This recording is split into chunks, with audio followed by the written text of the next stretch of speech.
Hi, welcome to an Ethereal Mechanics chat update, letting you guys know what's going on. First of all, I'm getting used to a new camera here. Got sick and tired of my old camera, which didn't focus where I needed it to focus. It was always blurry and out of focus. I've got a new Canon. I bought a well-rated Canon. Canon's one of my favorite brands, so that wasn't a hard choice there. What you're looking at, and also I've been sick for like 2 weeks. You can still see my voice is a little hoarse, and I've been taking cough syrup, which was kind of, yeah, what do you call it? Sucking out my energy is the best way to say it. And any energy I did have had to go to work priorities. So I'm trying to get back on the horse here. And one of the things I was doing while I was out or incapacitated when I had a little time was working on Arduino stuff, trying to get the Arduino code ready for stuff to do. And so there'll be some, I made some interesting developments in the Arduino space, so you will see some Arduino releases that are generally good help for anybody who's trying to do Arduino work. The other thing I was doing was trying to use the physics software to model the railgun ideas that I had. And one of the things I noticed is that when I tried to model the back EMF in the armature, the back EMF seemed like it pretty much wasn't there, and that shouldn't be. So something's missing. Either the computer software is wrong, or we're missing something in the magnetic field equations. And that's possible, because the Q algebra that I've been trying to work the Q algebra into has been saying there's extra terms. Okay, so we may have a little work there. And before I go into the railgun, what we need to do then is go back and recreate. And as I was putting stuff away, I rediscovered these experiments from 20 years ago, which could help us out. Let me describe them for you. This is called the Paradox 1 experiment. This experiment didn't go to completion because toward the end I realized I had the wrong configuration of magnets in it. And I developed this back in the day before I modeled everything. I was younger and I loved to build stuff.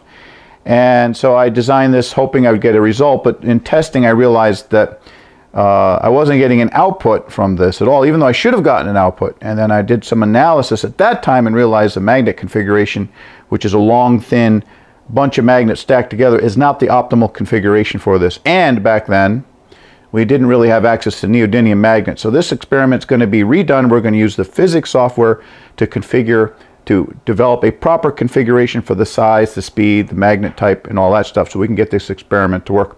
The purpose of this experiment was to demonstrate where the energy is developed when the magnet and the disks rotate together. Because according to relativistic physicists, they say if there's no relative motion, there should be no power generated.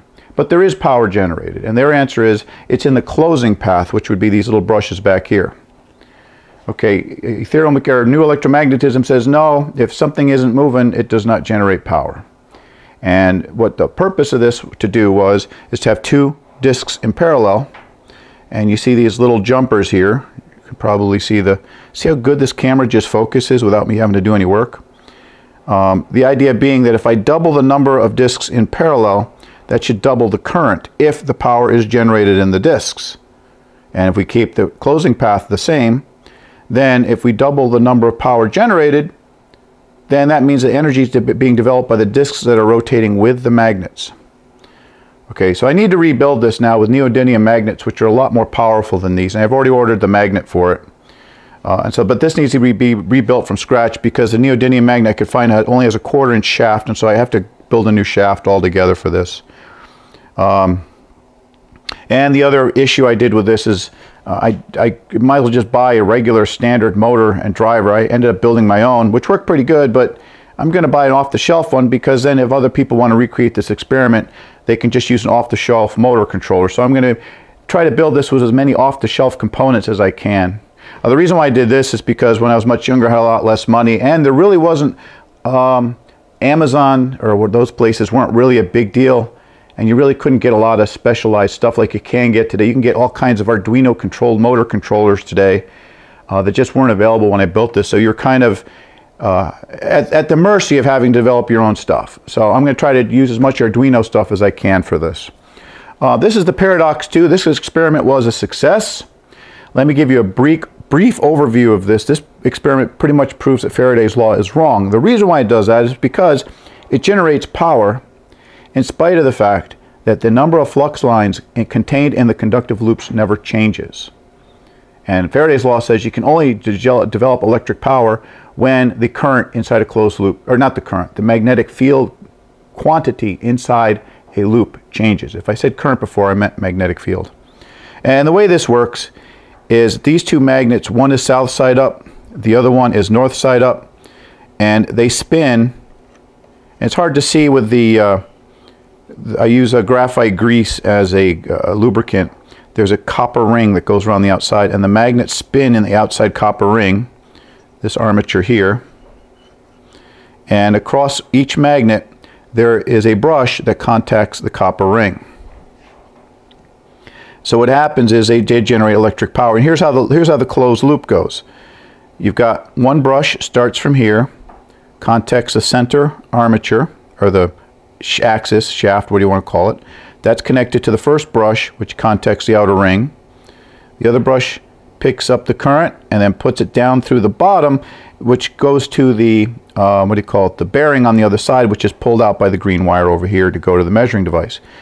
Now there is this little closing path here, and the little green wire on the other side do end up incurring magnets do interact with this, but that generates only an AC current. This generator develops a DC current.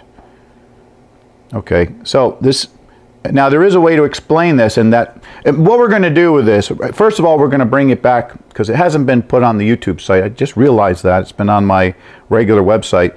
This is a good experiment as a teaser, so we're going to bring this back and show this working properly as a teaser. And then we're also going to do what I didn't do 20 years ago, is actually model this to find out what the proper voltage that we should generate and the power that we should generate from this, and see if that's in fact what we get. Because if we don't get the right amount of power, that means there is a mismatch in the magnetic field models. Okay, so this is more of a test. I'm bringing it back as a teaser to show everybody that Maxwell's equations are wrong, and there's a really good tie-in to show that the present understanding of how light propagates, this disproves. This disproves Maxwell's equation at the wave propagation models. So this is really cool in that effect. And I didn't understand that aspect before. That's more of something as I'm re-understanding this experiment, that's where we can go with this. Okay, so that's where we're going to go. The reason why this isn't working right now is because these little gearboxes here are like 20 years old, and I just put a brand new, well, not a brand new one, on another one from the same batch. And the little gear here that attaches to the spindle of the motor spins. It doesn't grip. And I tried using crazy glue, I tried using epoxy. I just can't seem to get it to grip. So what I'm going to do, instead of messing around with it, because I'm out of time for this weekend, is I'm just going to go and order a new set of gearboxes and just get this going next time. So that's the only thing that's preventing this from working right now, is just these stupid gearboxes where the plastic has gotten so old over the years that it just doesn't squeeze the armature anymore. And I don't know why crazy glue and epoxy can't make it stick to the armature. If anybody knows a way to get that little spindle to stick, that'd be great, because I got about 4 or 5 of these little gearboxes that are completely useless now, because this is a new one I just put on, but it's from the stock I ordered 20 years ago. So, and it works just as bad as the one I took off, which worked perfectly back then. So, anyhow, that's where we're going right now. Sorry that it's been long releases. And we're going to do I'm probably going to release the physics modeling of these, you guys, in the next week before we end up actually doing anything with it, so that we can get the right configuration. And these will help us with the railgun, because these are going to help us explore parts of magnetism that need to be re-explored, so that we can get a better model before we actually go and build the railgun. Anyway, thank you very much for your patience and your patience.